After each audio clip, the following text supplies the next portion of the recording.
राधा स्वामी जी। बाणी बाणी राधा स्वामी दयाल सतनाम सतपुरुष की। आज की सत्संग वीडियो का विषय है जो कि एक प्रश्न के आधार पर है। प्रश्न पूछा गया है, मनदीप भाई, परमात्मा से अरदास कैसे करें? प्रार्थना कैसे करें हम परमात्मा के आगे? हमारी प्रार्थनाएं सुनी क्यों नहीं जाती हैं? हम लोग हर रोज़ अरदासें करते हैं, हज़ारों ही ढेरों सारी प्रार्थनाएं करते हैं, तो वो हमारी प्रार्थनाएं पूरी क्यों नहीं होती हैं? क्या परमात्मा हमारी प्रार्थनाओं का जवाब देता है? अगर देता है तो किन लोगों का देता है? मुझे इसके बारे में कन्फ्यूज़न है, तो कृपया इसके बारे में बताने की कृपा करें।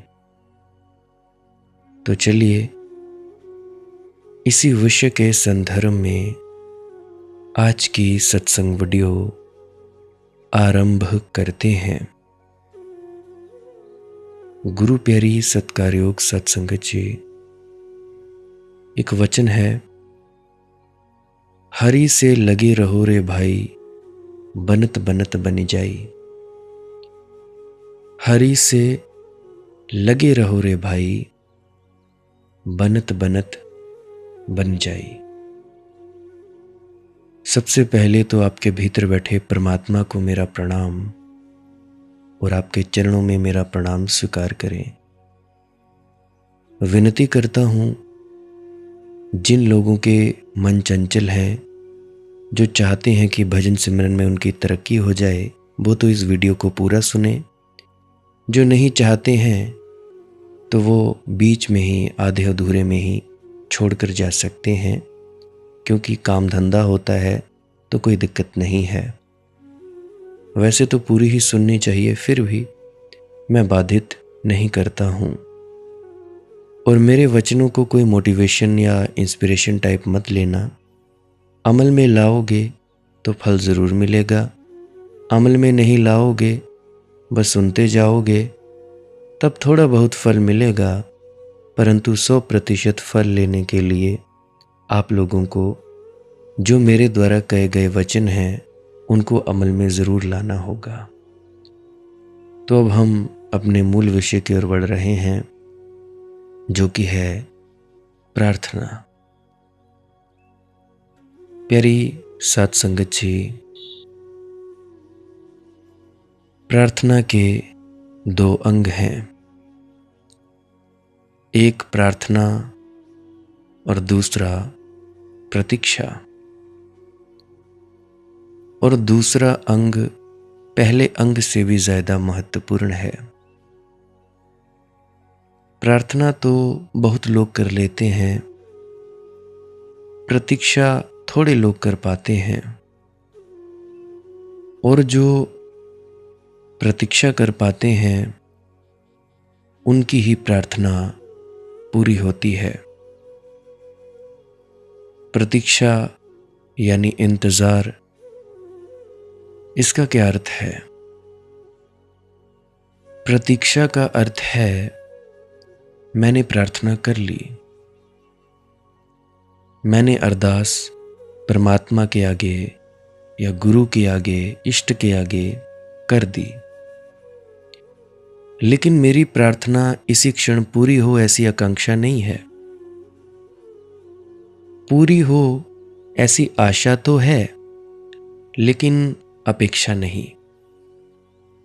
तैयारी हो, धैर्य हो कि अनंत भी प्रतीक्षा करनी होगी तो करेंगे। आज ना हो, कल ना हो, परसों ना हो, इस जन्म में ना हो, अगले जन्म में ना हो, कितना ही समय बीते, धैर्य न चुका देंगे। ऐसे अनंत धैर्य से जो प्रार्थना करता है उसकी इसी क्षण भी पूरी हो सकती है। और जिसने अधैर्य किया, सब्र न किया, उसकी कभी पूरी न होगी। क्योंकि धैर्य यानी सब्र, प्रतीक्षा, प्रार्थना का प्राण है। बहुत से लोग हैं, मुझे व्हाट्सएप पे मैसेजेस करते हैं, कॉल करते हैं, कहते हैं जी ये काम हो जाए। मैं कहता हूँ जब जो काम होना होता है वो हो जाएगा। फिर कहते हैं नहीं जी आप कृपा करो। मैं फिर से वही कहता हूँ कि कृपया मेरी लिखी गई बात को दोबारा पढ़ें। तो इसका साफ मुझे पता लग जाता है कि इस सामने वाले व्यक्ति में धैर्य कोई नहीं है, कोई प्रतीक्षा नहीं है। यह व्यक्ति चाहता है कि दूसरे व्यक्ति को खरीद लिया जाए, चाहे किसी भी तरह खरीदा जाए और हमारा ये काम हो जाए। देखो भाई, अगर लूटना है तो प्रेम से ही लूट सकते हो। अगर तुम लोग मुझे लूटना चाहते हो तो प्रेम से लूट सकते हो। दिलों में छल कपट रखकर दिल में कुछ और चल रहा है, बाहर कुछ और चल रहा है, ऐसी बात नहीं होनी चाहिए। अगर दिल में छल कपट रखोगे और सामने तुम जो बोलोगे उससे मेल ना खाएगा तो फिर उसका फायदा ही क्या। याद रखना मेरी एक बात, पीरों फकीरों संतों के आगे जब तुम जाते हो तो तुम बोलते क्या हो ये वो तुम्हारी अवस्था नहीं देखते कि तुम बड़ा मीठा बोलते हो, क्या करते हो क्या नहीं करते हो। वो तुम्हारा ऑरा देखता है, कैसा है, काला, सुनहरी, सफ़ेद, नीला, पीला, लाल, कैसा है या हरा।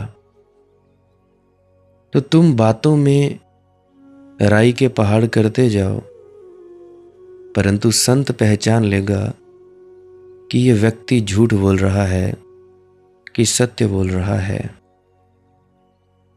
और मैं कोई ये बात लिखी पढ़ी नहीं बोल रहा हूं। ढोंग पाखंड करने वाले बहुत यूं तो कहते हैं कि जी बाबा जी की बड़ी मेहर है, गुरु की बड़ी दया मेहर है, मेरा गुरु सब तो उच्चा भाई, मैं नीमा मेरा मुर्शद उच्चा, उच्चियां दे संग लाई, मैं सदके जामा उन्हां उच्चियां दे जिन्हां नीमियां नाल निभाई। परंतु जब नीमे विनम्र होने की बात आती है तो हम अकड़ में आ जाते हैं। वही कई दफा मैं कह चुका हूं, अगर किसी गुरु को गुरु होने का भी अहंकार है ना, तो वो भी गुरु कहलाने लायक, वो उस गुरु गद्दी पर बैठने लायक नहीं है, बिल्कुल भी नहीं है। और गुरु का शरीर गुरु के तेज को संभाल नहीं सकता। इसलिए जब शरीर ज्यादा क्षीण हो जाता है तो शरीर छोड़ना भी पड़ सकता है। अब मैंने एक और अनुभव में बात ली। हम सब ज्ञानी बने हुए हैं। दो तरह के ज्ञानी होते हैं।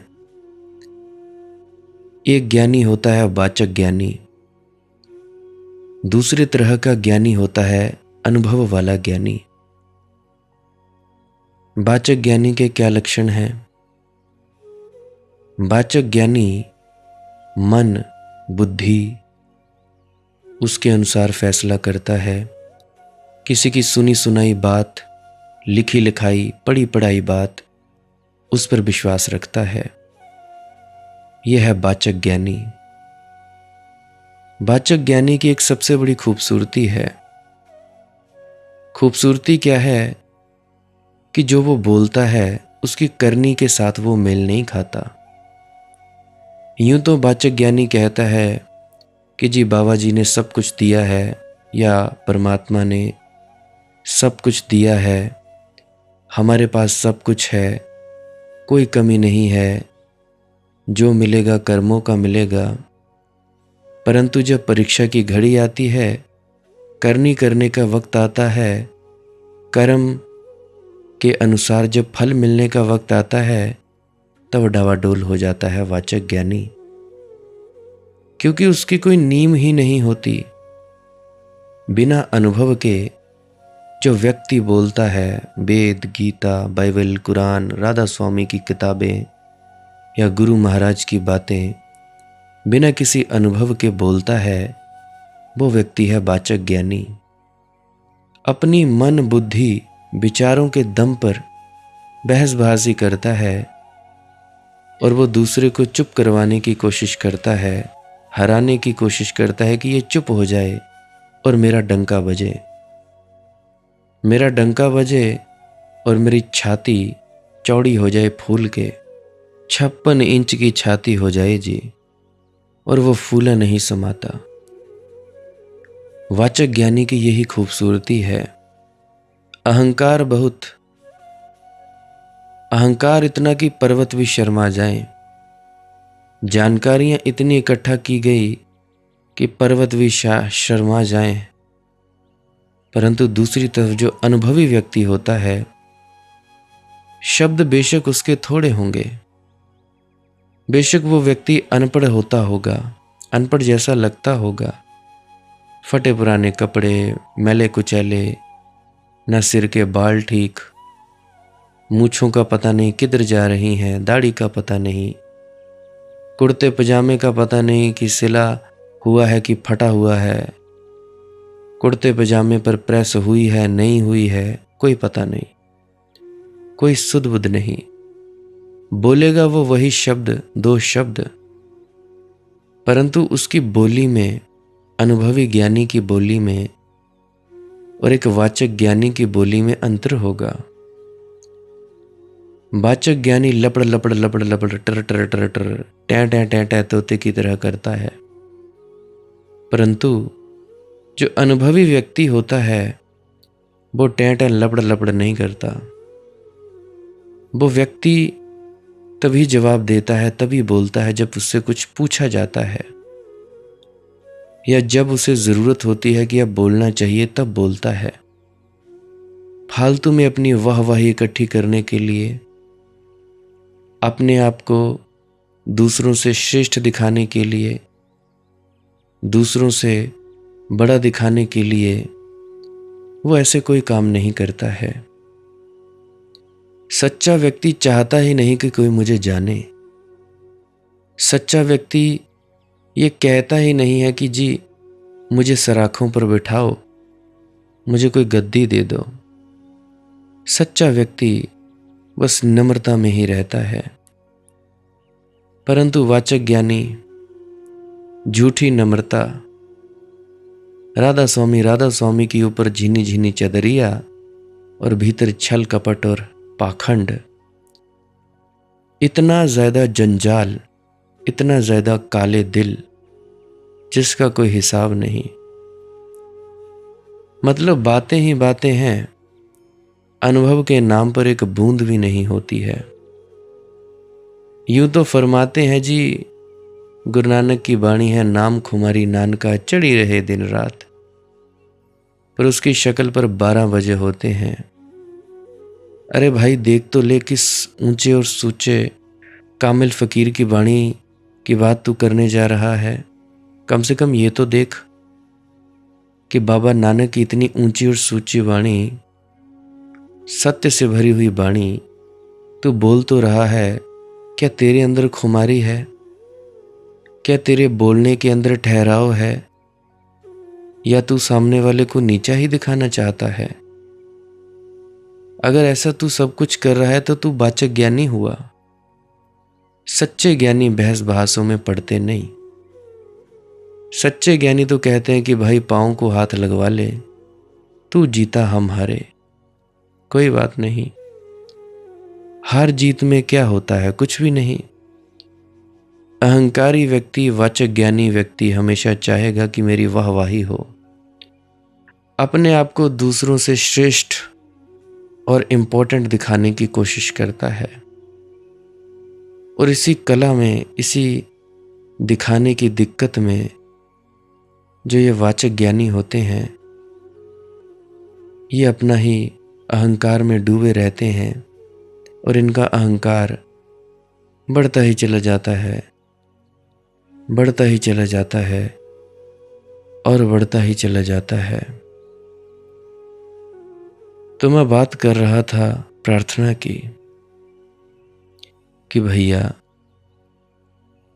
प्रार्थना आज ना हो, कल ना हो पूरी, परसों ना हो, इस जन्म में ना हो, अगले जन्म में ना हो, कितना ही समय बीत जाए, धैर्य न चुका देंगे। और ऐसे धैर्य से जो प्रार्थना करता है, उसी क्षण उसकी प्रार्थना पूरी हो सकती है।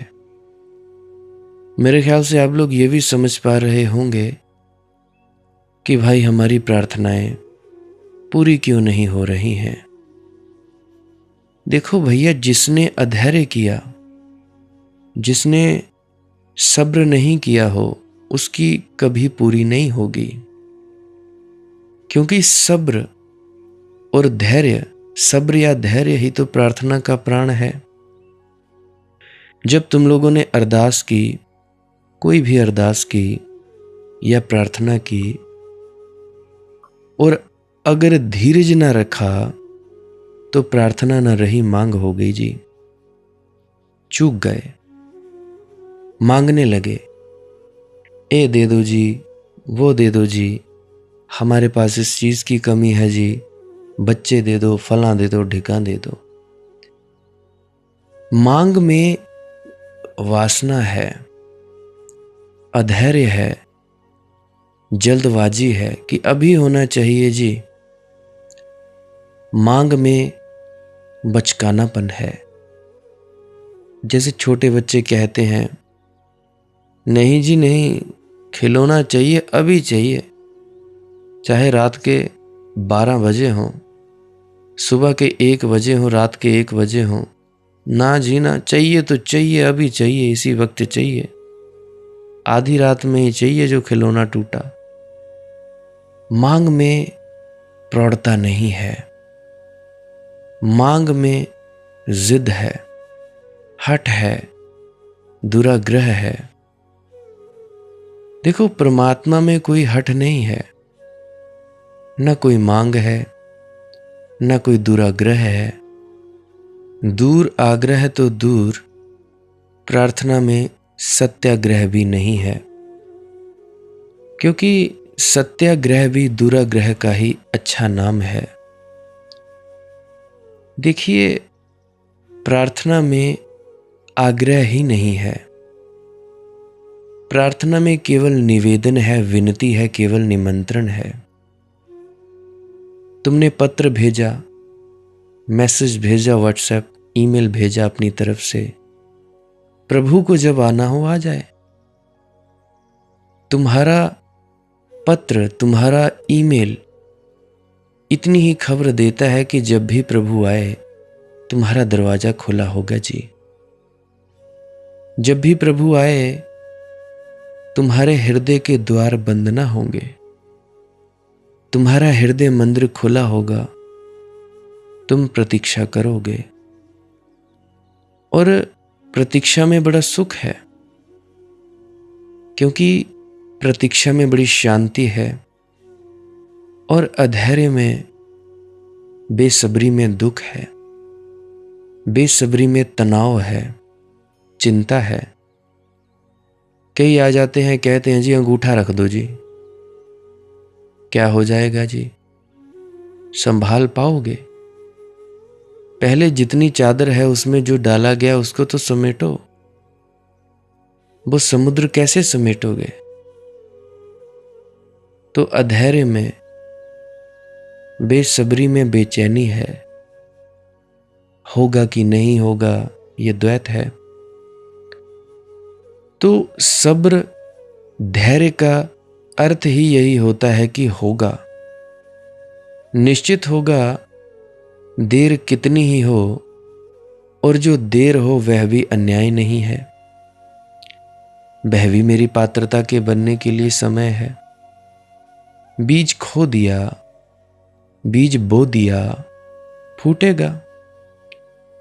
ठीक ऋतु आने दो, माली सींचे 100 घड़ा, ऋतु आए फल होए।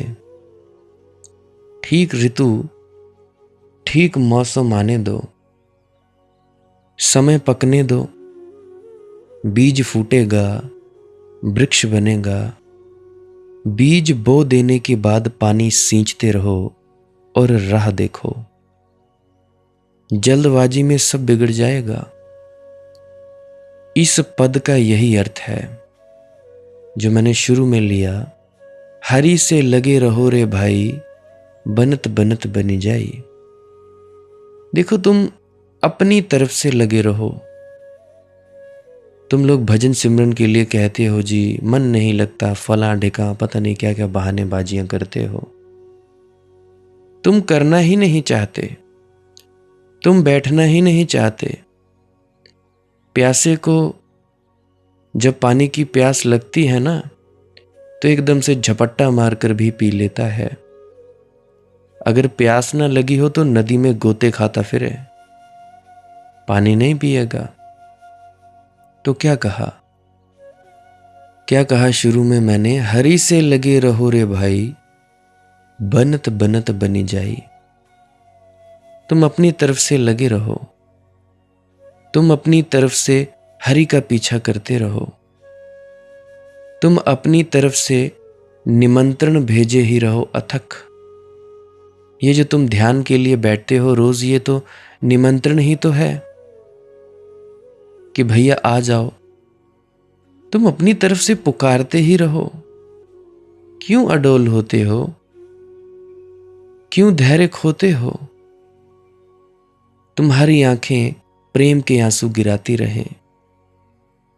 यहां कई दफा ऐसा हुआ, बहुत सी स्त्रियां मेरे पास आईं, पुरुष आए, दादाजी आए, दादियां आई, कहें कुछ ना, बस बैठ जाएं यहां मेरे सामने, आंखों से आंसू ही ना रुके ही ना। रुमाल गीले हो गए, रुकते ही नहीं। कितनी भी कोशिश करते, अपने आप ही झरझर आंसू गिरते ही रहते।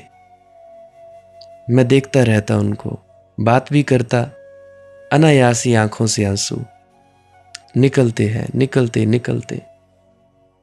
तो तुम्हारी आंखें प्रेम के आंसू गिराती रहें। तुम्हारे पैरों में जो घुंघरू हैं, तुम्हारे पैर जो घुंघरू बांधकर प्रेम के नाचते रहें। तुम अपनी तरफ से सब पूरा कर दो। तुम अपनी तरफ से कुछ कमी ना करो। तुम अपनी तरफ से रत्ती भर भूल चूक ना करो। अभी कुछ ही दिन पहले हम जा रहे थे, मेरी पत्नी का दिल था जी कि हम गिदड़वाहा जाएंगे, बाबा जी का दर्शन करेंगे, विजय बाबा जी का। मैंने बोला चलो ठीक है, जा आते हैं। तो जा आते हैं। वक्त दिया गया था 4 बजे का शाम का, क्योंकि अपना संतों फकीरों का वक्त, क्योंकि मेरी पत्नी उनसे दीक्षित है। तो गाड़ी में बैठ गए जी, गाड़ी वाला लेट हो गया। चलो ठीक है जी। रास्ते में होशियारपुर से भतीजी पकड़ ली कि भाई तू भी चल पड़। चल पड़ी। जालंधर से पीछे फिर से वापस मुड़ना पड़ा। वापस आए, छोड़ना पड़ा उसको। तबीयत खराब हो गई, ज़्यादा ही हो गई, फिर ठीक हो गई। तो जब गिदड़वाहा यानी बठिंडा से आगे कम से कम 1-1.5 घंटे की दूरी थी। 4 तो बज चुके थे, 1-1.5 घंटे की दूरी थी। तो ड्राइवर कहने लगा कि अब वापस चल पड़े, क्योंकि उन्होंने तो 4 बजे का टाइम दिया था।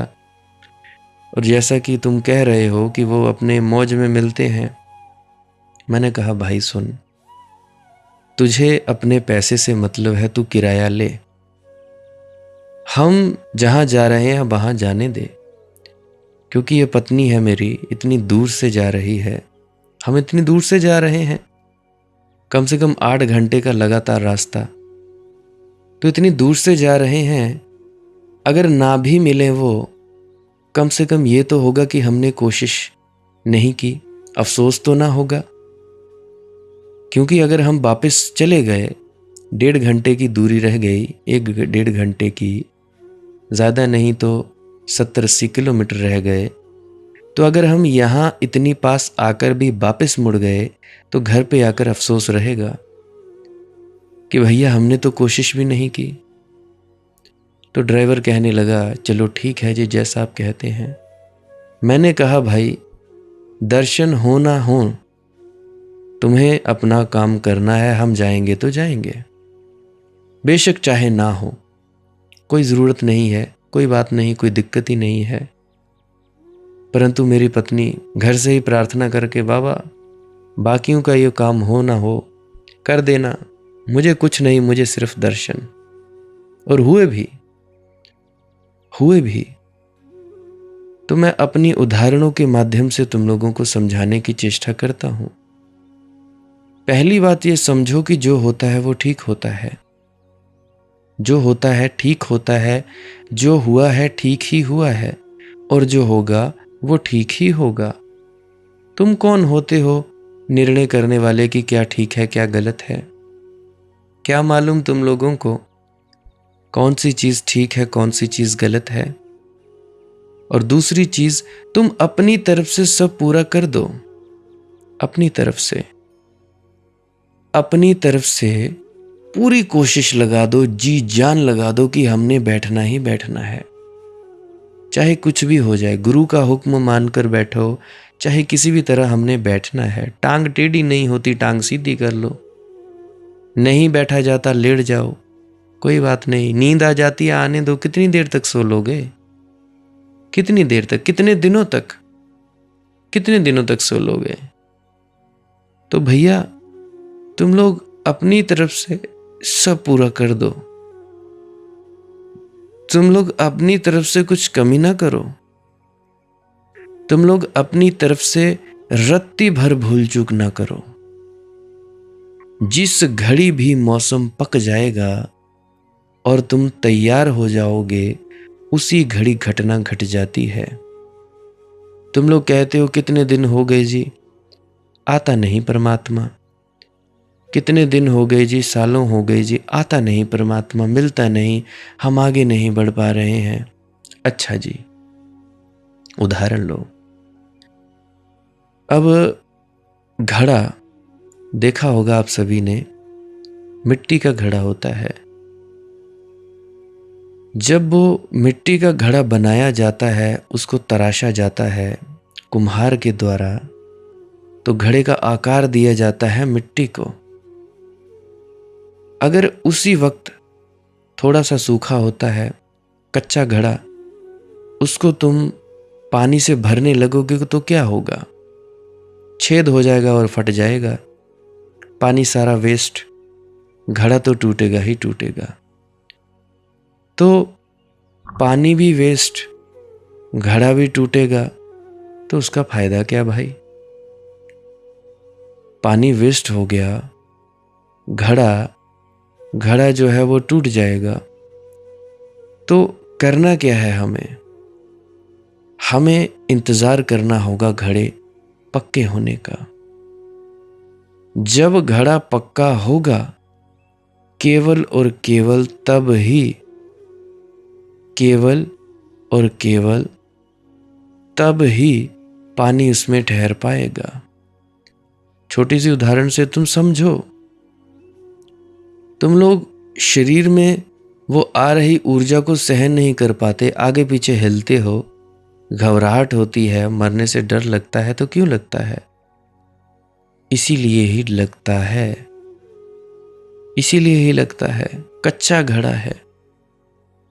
तो भैया तुम अपनी तरफ से रत्ती भर भूल चूक ना करो।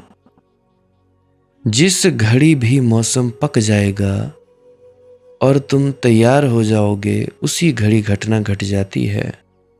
अगर नहीं घट रही है, अगर घटना अभी नहीं घट रही है अभी, तो उसका केवल एक ही अर्थ है, अधैर्य। और पक्के नहीं हुए हो, घड़ा कच्चा है। तुम कच्चे घड़े में पानी भरो तो कच्चे घड़े को समुद्र में ले जाओ, कैसे भरोगे?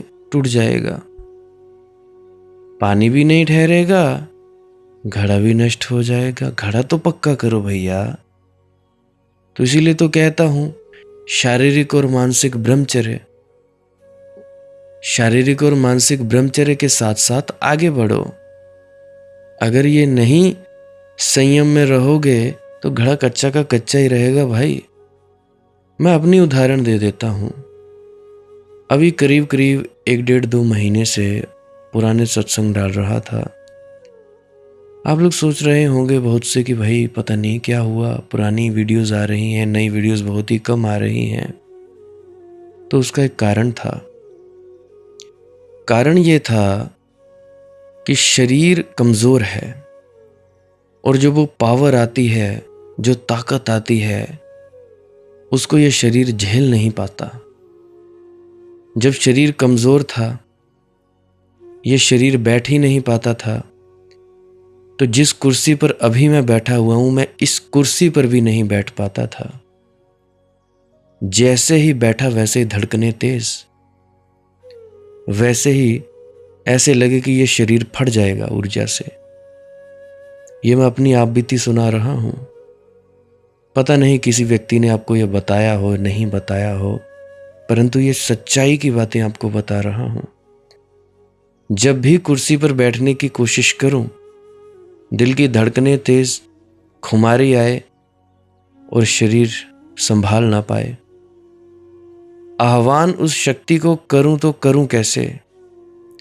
आह्वान तो करूं, क्योंकि सत्संग का मतलब ही है सच का संग।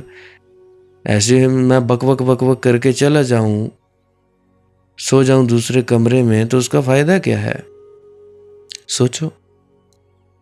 अगर मेरे शब्दों में रस नहीं होगा, मिठास नहीं होगी, तो मेरे सत्संग के शब्दों का, वचनों का फायदा ही क्या है? ये तो भेड़चाल हो गई कि इतने YouTube चैनल्स हैं, पैसे के लिए कर रहे हैं, बस बढ़िया है, व्यूज कमाने के लिए कुछ भी उल्टा सीधा डालते रहो, आगे जी 1 लाख, 2 लाख, 2.5 लाख गाड़ियां। YouTube से लाखों करोड़ों रुपया कमाया जा सकता है, परंतु फिर भी आप लोग सोचते होंगे कि भैया ये व्यक्ति आज किराए के मकान पर है, कमा क्यों नहीं रहा है? देखो भैया, जितनी हमारी ज़रूरत है उतना मैं कर रहा हूँ। जब भूख ही नहीं है, जितनी ज़रूरत है उतनी इस्तेमाल ले रहा हूँ। जब थोड़ा और थोड़ी सी बढ़ेगी ज़रूरत तो और कर दूंगा, पर ज़रूरत मेरी है भी क्या? जब बीमार था, डॉक्टर कहता कि भाई ये खाना खाने के बाद, ये खाना खाने के पहले 3 टाइम खाना खाना है। मैंने कहा डॉक्टर साहब, मैं तो खाना खाता ही नहीं, जी ही नहीं करता। कहने लगा कि भाई जी नहीं करता, तुम कैसे व्यक्ति हो? कब खाते हो खाना? मैंने कहा कभी दिन में 1 बार हो लिया, कभी 2 दिन में, कभी 3 दिन में, कभी पता ही नहीं कि खाया कि नहीं खाया। पानी पी लिया, पानी पीता हूं मैं रोज, ज्यादा से ज्यादा, और आंवला खाता हूं। तो डॉक्टर कहता कि भाई अगर ठीक होना है, शरीर को ठीक करना है तो खाना पड़ेगा। मैंने बोला जी चलो ठीक है, खा लेते हैं, मुझे क्या है। तो भाई घड़ा कच्चा हो, घड़ा कमजोर हो, तो उस ऊर्जा को नहीं संभाल सकता ये शरीर। अनंत अनंत ऊर्जा इस शरीर में है। बोले तो बोले कैसे? क्योंकि जब पूर्ण चेतना में आता है ये शरीर, पूर्ण ब्रह्म में, तब जो ऊर्जा आती है, वो शक्ति आह्वान जब वो बोलती है, तो वो बोले कैसे? उदाहरण के लिए आप लोगों के फोन का माइक खराब हो जाए, क्या बोल पाओगे? दूसरे व्यक्ति को आवाज सुन पाएगी? तुम हेलो हेलो करते रहो और दूसरा बोलेगा हाँ जी, हाँ जी, क्या बोल रहे हो, सुनाई नहीं दिया जी। ऐसा होता है कि नहीं होता है? तो उसी तरह से परमात्मा को पता कि ये इंस्ट्रूमेंट अभी थोड़ा खराब है, तो इससे आवाज जाएगी नहीं। जब आई तो आई। जब उसने देखा कि ये थोड़ा ठीक है, इसका इंस्ट्रूमेंट, इसका शरीर, तो वो बोला भी। बीच में आई भी वीडियोस नहीं। तो भाई कच्चे घड़े में पानी नहीं ठहर सकता।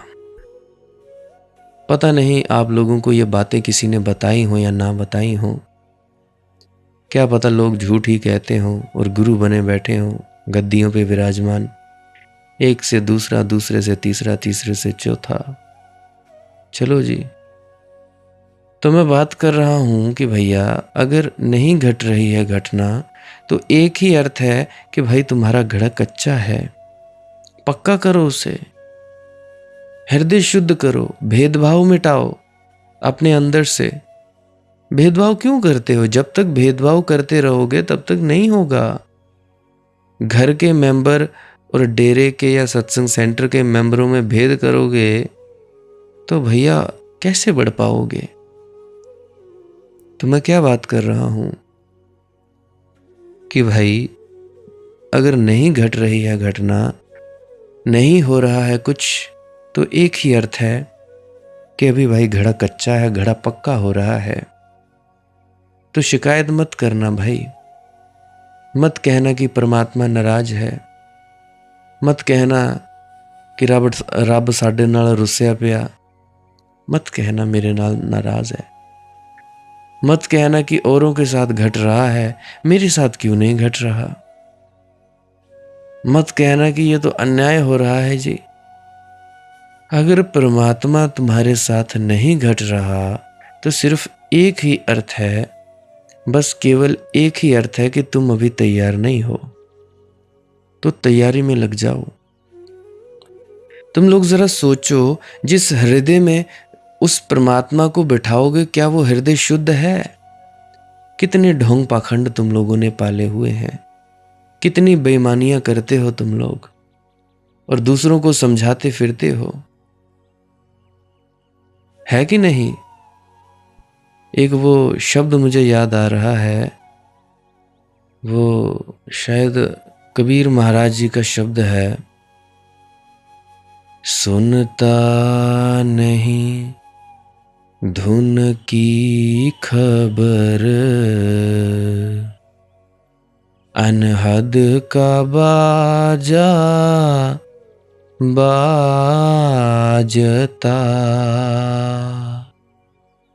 सुनता नहीं धुन की खबर, अनहद का बाजा बाजता, रसमंद मंदिर बाजता, बाहर सुने तो क्या हुआ, एक प्रेम रस चाखा नहीं, अमली हुआ तो क्या हुआ, एक प्रेम रस चाखा नहीं, अमली हुआ तो क्या हुआ, काजी किताबें खोजता, करता नसीहत और को, काजी किताबें खोजता, करता नसीहत और को। ये तुम्हारे सत्संग करता सब ढोंगी पाखंडी, पाखंड से भरे हुए ये लोग बिरले ही हैं सच में जो अंदर गए हुए हैं, सब पाखंडी। काजी किताबें खोजता, करता नसीहत और को। काजी, यहाँ काजी से ये मतलब मत समझ लेना कि भाई जो मुसलमान भाइयों में जिसको काजी कहते हैं उससे मतलब है। तुम सब काजी, तुम सत्संग करता, तुम समझे समझाने वाले, तुम वेदों पुराणों को पढ़ने पढ़ाने वाले, सब पाखंडी। मैं नहीं कहता, कबीर जी कह रहे हैं। कबीर महाराज जी क्या कहते हैं? काजी किताबें खोजता, करता नसीहत और को, महरम नहीं उस हाल से, महरम नहीं उस हाल से, काजी हुआ तो क्या हुआ।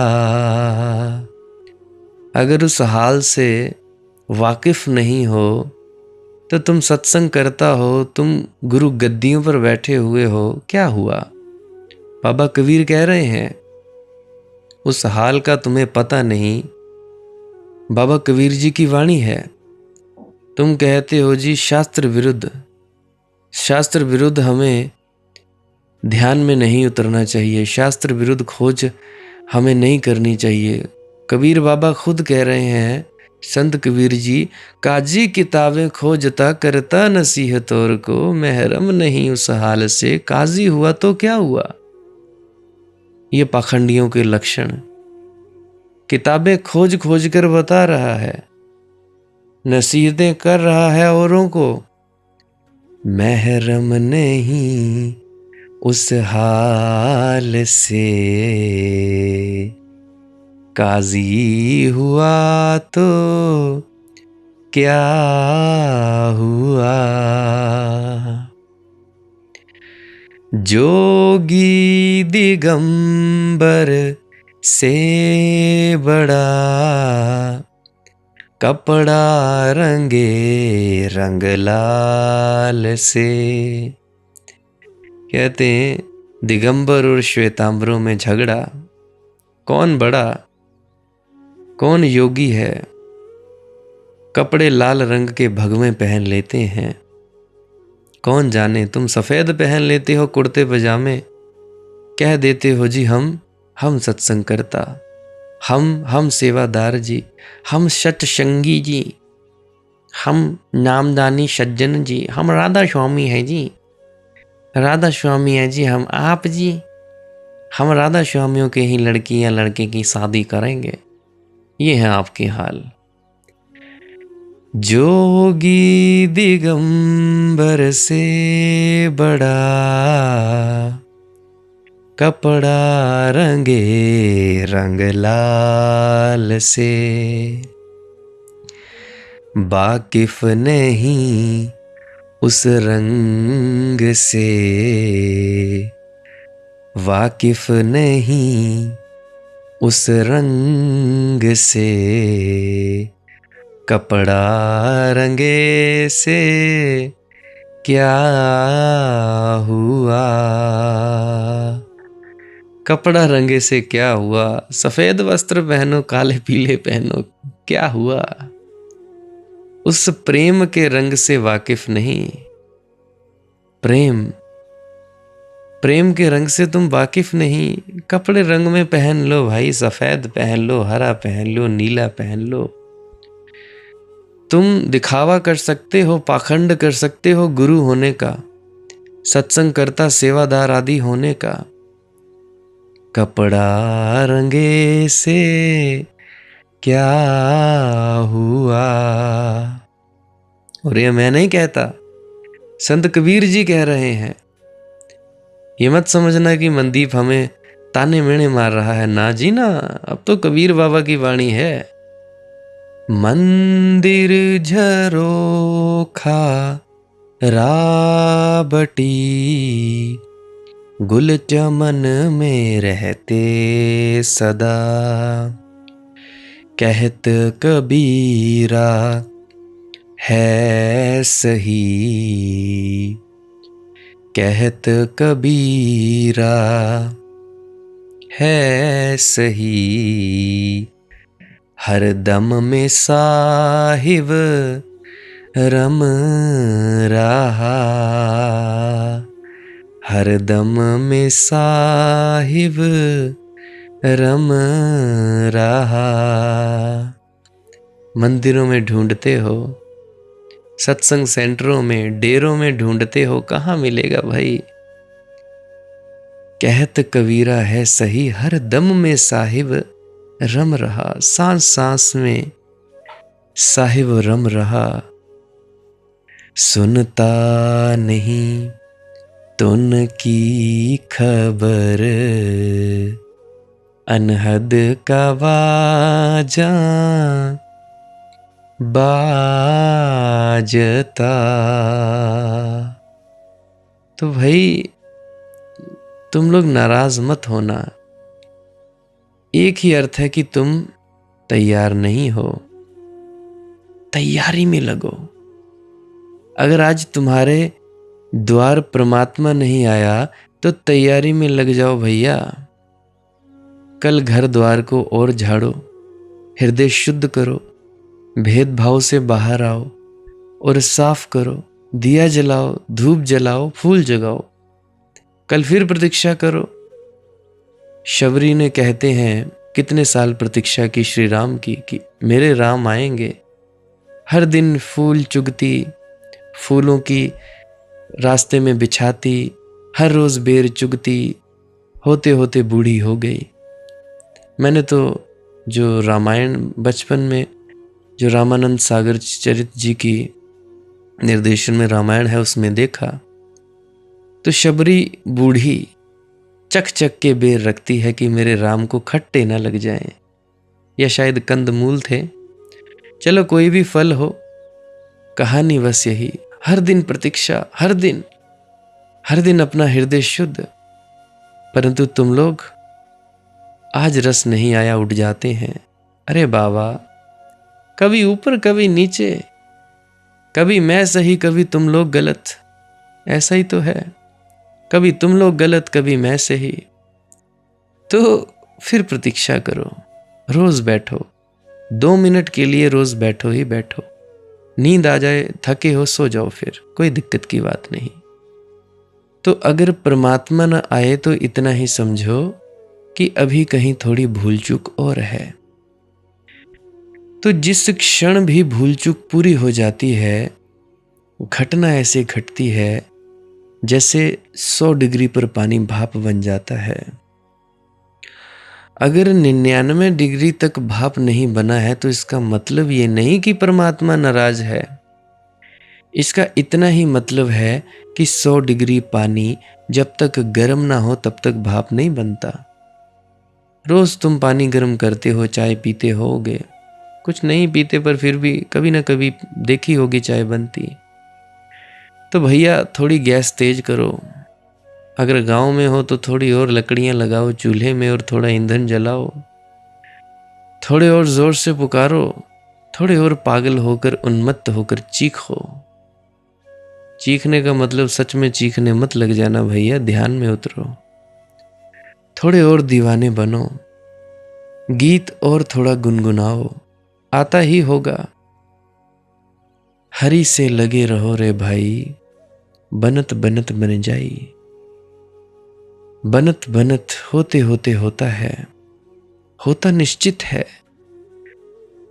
जो भी उसकी तरफ गए, जो भी पहुंच जाते हैं, देर अबेर तुम्हारे कदमों की ताकत पर निर्भर है कैसे तुम चलते हो। दिशा ठीक हो बस इतना ही याद रहे। फिर धीमे चलने वाले भी पहुंच जाते हैं, जल्दी चलने वाले भी पहुंच जाते हैं, तेज धावक भी पहुंच जाते हैं। दिशा भर ठीक हो और प्रार्थना ठीक दिशा है, गलत हो तो खतरा है। तुम धीमे चलो तो भटकोगे, तेज चले तो और भी ज्यादा भटकोगे। जल्दबाजी करते हो तुम लोग, करते हो कि नहीं करते हो? अगर बहुत ही भागने वाले हुए तब तो बहुत निकल जाओगे। दिशा भर ठीक हो। तो प्रार्थना दिशा को ठीक कर देती है। प्रार्थना का अर्थ होता है समर्पण, शरण में जाना। प्रार्थना का अर्थ होता है मेरे किए कुछ ना होगा तू कर, मेरा काम है बैठना, बख्शिश करना तेरा काम है। तुमसे गलती हो सकती है, उससे नहीं होती, ये ठीक दिशा हो गई। जब तक तुम करोगे तब तक भूल चूक हो सकती है, तुमसे भूल चूक ही होगी, तुमसे और होने की आशा भी कहाँ है। इस अंधेरे मन को लेकर ठीक कैसे करोगे, इस बुझे दिए को लेकर राह कैसे खोजोगे। संभावना भटक जाने की है, संभावना पहुंच जाने की नहीं है। तो प्रार्थना का अर्थ होता है मेरे किए तो जो हो जाता है गलत हो जाता है, जहां मैं आया वहां गलती हो जाती है, तुमसे और होने की आशा भी कहाँ है। जब तक तुम करोगे भूल चूक हो सकती है, तुमसे भूल चूक ही होगी। इस अंधेरे मन को लेकर ठीक कैसे करोगे, इस बुझे दिए को लेकर राह कैसे खोजोगे। संभावना जाने की है, संभावना पहुंचने की नहीं है। तो प्रार्थना का अर्थ होता है कि भाई मेरे किए तो जो हो जाता है गलत हो जाता है, जहां मैं आया वहां गलती हो जाती है, मेरी मौजूदगी गलती की सबूत है। मेरा भाव कि मैं मेरी सबसे बड़ी गलती है। प्रार्थना का अर्थ है मैं तो उतार कर रखता हूं अपने अहंकार को, कहता हूं तुम तू।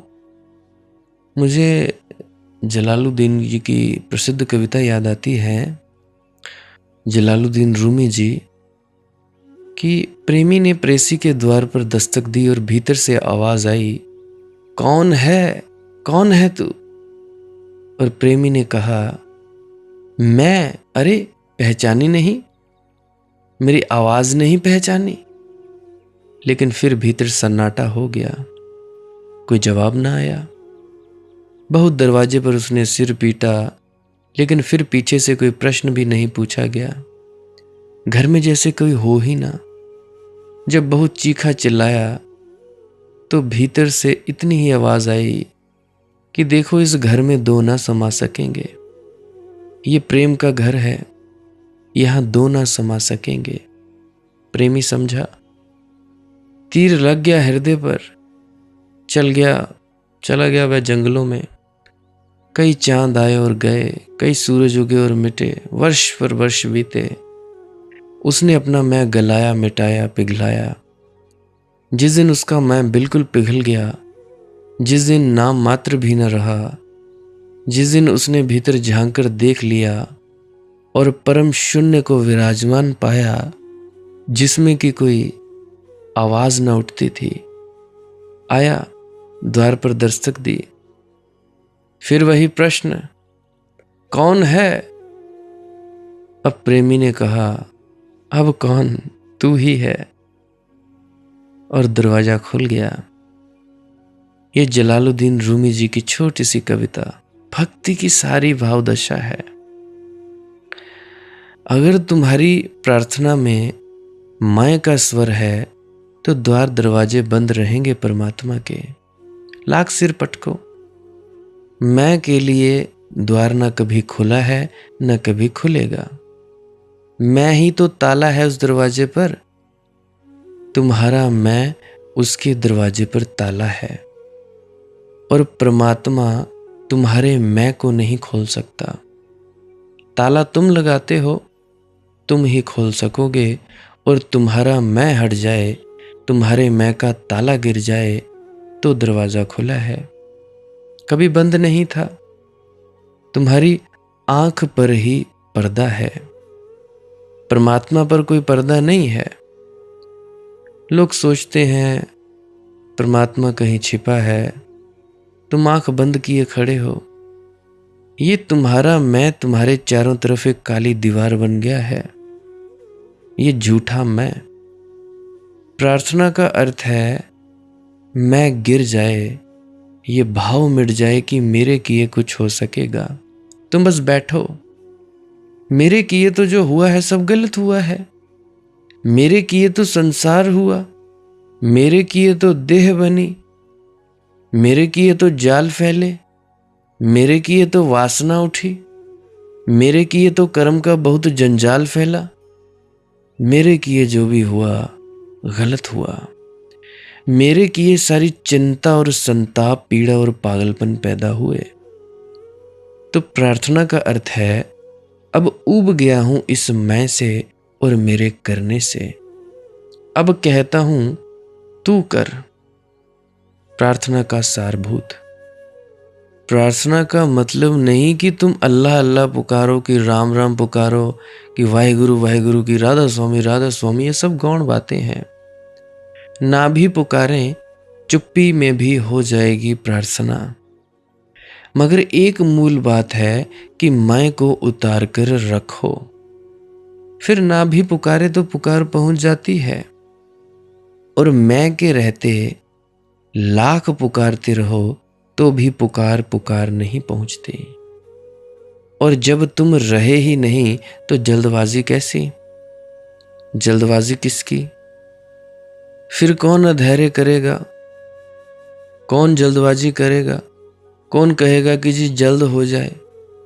ये भी मैं भी अपेक्षा है कि जल्द हो जाए, क्योंकि ये मैं डरा हुआ है कि समय ना निकल जाए जी, क्योंकि मैं का समय बंधा हुआ है। मैं शाश्वत नहीं है, क्षणभंगुर है। इसीलिए मैं, ये झूठा मैं, अहंकारी मैं, बहुत समय के बोध से भरा हुआ है। मैं रूपी अहंकार हटा, फिर तो जो बचा वह शाश्वत है। फिर आएगा सच्चा मैं। फिर कोई जल्दी नहीं, आज हो कल हो, सोमवार मंगलवार सब बराबर है। अनंत काल में कभी भी हो सब बराबर है। फिर जो समय की आपाधापी है, वह जो घबराहट है कि समय बीता जा रहा है, कहीं ऐसा ना हो कि मैं मर ही जाऊं और ये घटना न घटे, कैसे होगा? मैं हाल ही में एक कविता पढ़ रहा था, बड़ी सुंदर थी। तही है वहकते हुओं का निशारा। कविता के बोल बड़े प्यारे हैं। तू ही है बहकते हुओं का इशारा, तू ही है सिसकते हुओं का सहारा, तू ही भटके भूलों का है ध्रुव का तारा। जरा सींकचों में समा दिख जा, मैं सुध खो चुकूं उससे कुछ पहले आ जा। मैं सब खो चुकूं उससे पहले आ जा। आओ तुम अभिनव उल्लास भरे, नेह भरे ज्वार भरे, प्यास भरे। अंजलि के फूल गिर जाते हैं, आए आवेश फिर जाते हैं। जरा सींकचों में समा दिख जा, मैं सुध खो चुकूं उससे पहले आ जा। इस तुम्हारे अहंकारी मैं को बड़ी जल्दबाजी है।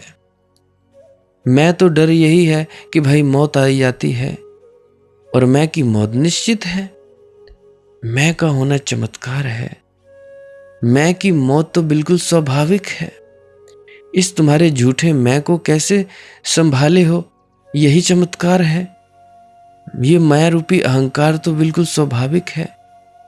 मैं को कैसे संभाले हो, यही चमत्कार है भैया। मैं गिरा गिरा अभी गिरा, किसी भी क्षण गिर जाएगा यह अहंकार। ये तो कभी भी टूटने को तत्पर है। इसे संभालने के लिए सारा जीवन लगाना पड़ता है, फिर भी ये संभल तो पाता नहीं, एक दिन गिर ही जाता है। मौत इसी की होती है। मैं की चूंकि मौत होने वाली है, इसीलिए मैं समय से बहुत घबराया हुआ है। मैं को समय का बड़ा बोध है। जल्दी हो जाए, अभी हो जाए, इसी क्षण हो जाए जी। तुम्हें क्या डर है? मैं को जरा हटाकर जरा अपनी शक्ल तो पहचानो। मैं को जरा हटाकर अपना रूप तो देखो। तुम लोग शाश्वत हो तो कभी मिले, अनंत काल में मिले तो भी अभी मिला, देर होती ही नहीं फिर। इसीलिए प्रार्थना का अनिवार्य अंग है प्रतीक्षा, धैर्य, सब्र। अनंत धैर्य से भरी प्रतीक्षा, अनंत धैर्य से भरा इंतजार। हरि से लगे रहो रे भाई, बनत बनत बन जाई। ऐसे बनेगी बात? तो भाई बैठा करो रोज। आज के लिए बस इतना ही। किसी का कोई प्रश्न हो तो मेरे हाथ जोड़कर आपके चरणों में विनती है। व्हाट्सएप पर आप वॉइस मैसेज कर सकते हो, सिंपल मैसेज कर सकते हो 9882558872 98 825 58 872। इस पर व्हाट्सएप कर सकते हो। और कॉल भी करना हो तो वहाँ पे पूछ कर ही करना कि कब करें कॉल। बिना पूछे करोगे कॉल काट दूंगा, क्योंकि हो सकता है मैं व्यस्त हूँ। भाई गृहस्थ आदमी हूँ, 100 काम होते हैं। आप भी हैं, आप ही की तरह हूँ। फिर भी यही कोशिश रहती है कि भाई सभी की समस्याओं का समाधान हो जाए। समस्या तो एक ही है, मैं, मन। समाधान एक ही है, समाधि। समाधि मतलब समाधान। तो व्हाट्सएप ही करना, पूछ लेना कि भाई कॉल करें या ना करें। बाकी जो बुजुर्ग हैं, जो बेपढ़े लिखे हैं, जिनको पढ़ना लिखना नहीं आता, हाँ उनके लिए छूट है कि वो कॉल कर सकते हैं। जिनको पता ही नहीं है, 2 बजे से लेकर 6 बजे तक वो कॉल कर सकते हैं। परंतु कॉल में बेल भी एक बार मारना, दूसरी ना आए, क्योंकि हो सकता है मैं व्यस्त हो जाऊं। आज नहीं मिला तो कल, कल नहीं तो परसों, परंतु प्रश्न का जवाब अवश्य मिलेगा। हो सकता है कि अगले सत्संग में आपको प्रश्न का जवाब मिल जाए। और एक और बात, पुरानी वीडियोस को भी सुना करो जी। तुम लोग ध्यान से नहीं सुनते, इसीलिए बार बार वही प्रश्न मुझसे पूछते हो। और इस वीडियो को भी 5-7 बार सुनना, क्या पता कुछ बात समझ में आ जाए। नहीं भी आएगी तो वो अध्यात्म का अनहद नाद का जो रस है, इन शब्दों में लिपट कर आया है, वो तुम तक पहुंचेगा। सीधी सी बात है। तो ध्यान में डूबते रहिए, भजन सिमरन करते रहिए, कुछ न करने में अवश्य बैठते रहिए, श्वास क्रिया करते रहिए। और ये है क्या, इसके बारे में अभी मैं क्लिप लगाए देने वाला हूँ, पुरानी क्लिप है, तो उसको भी ज़रूर सुन के जाइएगा। आपका बहुत बहुत धन्यवाद। भजन सिमरन क्या है? भजन और सिमरन 2 अंग हैं। सिमरन है कुछ शब्दों का जाप करना जो आपको आपके सद्गुरु द्वारा बताए जाते हैं। कोई भी जाप हो सकता है, कोई भी शब्द हो सकते हैं। करना क्या है, किसी कमरे में बैठ जाइए, या रात को बैठ सकते हैं, सुबह बैठ सकते हैं, या जब भी आपको फुर्सत के लम्हे मिले बैठ सकते हैं। तो जब बैठें तो शरीर को बिना हिलाए डुलाए बैठना है। जो बैठ नहीं सकता तो वो लेट जाए, जो चौकड़ी नहीं मार सकता वो टांगे सीधी कर ले। कोशिश ये रहनी चाहिए कि ज़्यादा से ज़्यादा वक्त शरीर को बिना हिलाए डुलाए बैठा जाए।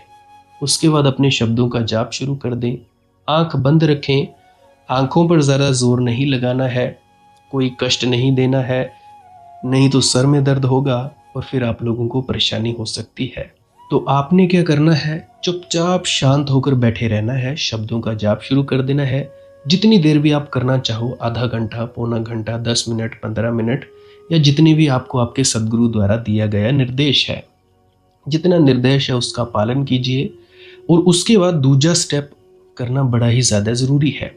वो क्या है, वो उसी अवस्था में बैठे रहें या आसन भी बदल सकते हैं।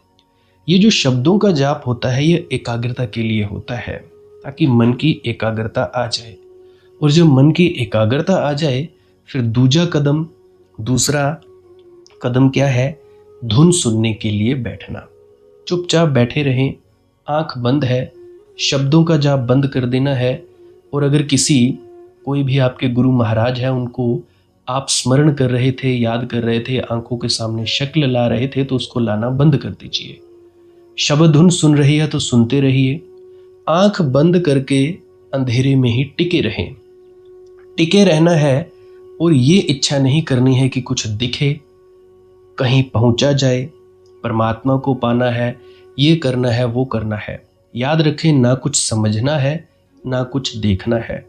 ऐसे ही अज्ञानी होकर इसी अंधेरे में पड़े रहें। इसी अंधेरे में पड़े रहना है बस। उसके बाद जो होगा सो होगा। और अगर कोई अनुभव हो भी गया तो इससे ये नहीं कि अगली बार फिर से कामना करनी है कि ये वैसे ही हो। कामना ही सबसे बड़ी अड़चन है, इच्छा ही सबसे बड़ी अड़चन है, किसी चीज़ की तृष्णा करना ही सबसे बड़ी अड़चन है, मांग ही वासना है। अगर परमात्मा चाहिए तो कुछ नहीं मांगना है, चुपचाप बस बैठो, अपने आराम में बैठो, अपने विश्राम में बैठो। धीरे धीरे धीरे वो होगा जो होना चाहिए। अगर मैं ज़्यादा बोलूँगा तो आप लोग फिर से उसकी कल्पना कर लोगे कि जी ऐसा होता है, खंड ब्रह्मांड ऐसे होते हैं, चांद तारे दिखेंगे, फलाना ढिकाना। तो मैं ऐसा नहीं कहूँगा। मैं बस इतना कहूँगा, जो कुछ दिखता है, कुछ भी दिख जाए, वो मन है, वो माया है। जो नहीं दिखता वही आत्मा है, वही आत्मा में होना है। अब जैसा कि तुम लोग इसी अंधेरे में टिके रहोगे, टिके रहोगे, टिके रहोगे, तो कुछ दिनों के बाद या महीनों के बाद एक प्रकाश आएगा। वो प्रकाश पूरे शरीर में फैलता जाएगा और धीरे धीरे तुम इस प्रकाश के सहारे अपने आप में स्थित होगे। अब देखो, इस प्रकाश को देखने वाले भी तुम हो और इस शब्द धुन को सुनने वाले भी तुम हो। अब जो ये शब्द धुन को सुनता है और प्रकाश को देखता है, ये तुम हो। तो अपने आप में स्थित होना है, अपने आप को जानना ही सच्चा आत्मज्ञान है। खुद को जानना, खुद को जान लिया, मालिक को फिर जान जाओगे। तो इतनी सी प्रक्रिया है। और आगे आप श्वास क्रिया भी कर सकते हो। ये मुझे बताई गई थी विजय शर्मा जी द्वारा। वो एक उच्च कोटि के संत हैं, तो उन्होंने मुझे बताई। अब मेरा फर्ज बनता है कि आप सभी को बताऊं। वैसे तो मैं रोज रोज बताता हूं, फिर भी आज फिर से बता रहा हूं। श्वास क्रिया क्या है? नाक से सांस लेना है, मुंह से छोड़ना है। लंबा सांस लेना है नाक से और मुंह से छोड़ देना है। 15 मिनट करें, 20 मिनट करें, आधा पौना घंटा, जितनी देर भी आप कर सकते हो करें। करने के बाद करना कुछ नहीं है, चुपचाप आंख बंद करके बैठ जाना है। लेट सकते हो तो लेट सकते हैं, वो आपकी अपनी इच्छा है। नींद आ जाए तो सो जाना है, कोई शरीर को कष्ट नहीं देना है। अगर सर घूमे घूमने देना है, अगर आपका शरीर कांपे तो कांपने देना है। उसकी आपने दिक्कत, परेशानी और चिंता नहीं लेनी है, ये सब होता ही है। और मरने से डर लगे तब भी नहीं डरना है, ये होता ही है। क्या कहा मैंने? 15 से 20 मिनट कर सकते हैं, उसके बाद चुपचाप बैठें और अपने भीतर अपने आप उतर जाओगे। ठीक है जी। प्रेग्नेंट लेडीज़ बिल्कुल ना करें, जिनको दिल की बीमारी है या गोलियां वगैरह खाते हैं वो भी बिल्कुल ना करें, और बाकी सब कर सकते हैं। जिनको नींद नहीं आती वो अवश्य करें, और जिनको थोड़ा डिप्रेशन रहता है वो भी अवश्य करें, और जिनके बच्चे थोड़ी पढ़ाई में कमज़ोर हैं वो भी ज़रूर करें। बाकी आपकी मौज है, करना हो करिए, नहीं तो आपकी अपनी अपनी इच्छा है। और ध्यान दें, जब सिमरन करें तो उसके बाद सीधा भजन पे बैठें, और जब ये श्वास क्रिया करें तो इसके बाद सीधा भजन के लिए बैठें। अलग अलग प्रक्रियाएं हैं। एकाग्रता के लिए है श्वास क्रिया और एकाग्रता के लिए ही है भजन सिमरन। सिमरन भी एकाग्रता के लिए और श्वास क्रिया भी एकाग्रता के लिए। ठीक है, मिक्स नहीं करना है, अलग अलग करिए। अगर श्वास क्रिया करी तो उसके बाद सीधा धुन सुनने पर बैठें। अगर सिमरन के शब्दों का जाप किया उसके बाद फिर से धुन सुनने पर बैठें। बाकी आपकी अपनी मौज है, जो आपको रुचे वो कर सकते हो। अगर धुन सुनने लगे तो धुन सुनने पर ही डायरेक्ट बैठा जाए, परंतु श्वास क्रिया मत छोड़ना, क्योंकि श्वास क्रिया करने से शारीरिक, मानसिक और आध्यात्मिक लाभ मिलता है। तो बाकी आप कीजिए, आपकी मौज है। और कोई प्रश्न है तो कमेंट सेक्शन में पूछ सकते हैं, या इंस्टाग्राम, टेलीग्राम, फेसबुक पे सर्च करें मालिक की मौज सत्संग, तो वहाँ पे पूछ सकते हैं। प्रश्न पूछने से पहले एक विनती, आप लोग पुरानी सत्संग वीडियोस को अवश्य सुनिए। क्या पता आपके प्रश्नों के जवाब मिल जाएं और आप अपने भीतर ध्यान में उतर जाएं। बाकी आपकी अपनी मौज है। लाइक कर सकते हैं इस वीडियो को अगर आपको कुछ सीखने को मिला है, और कमेंट सेक्शन में राधा स्वामी ज़रूर लिखें। सब्सक्राइब कर सकते हैं इस चैनल को अगर रोज़ रोज़ नए नए सत्संग सुनना चाहते हैं। और बाकी आप सत्संग लगा के छोड़ दीजिए, और बस छोड़ दीजिए।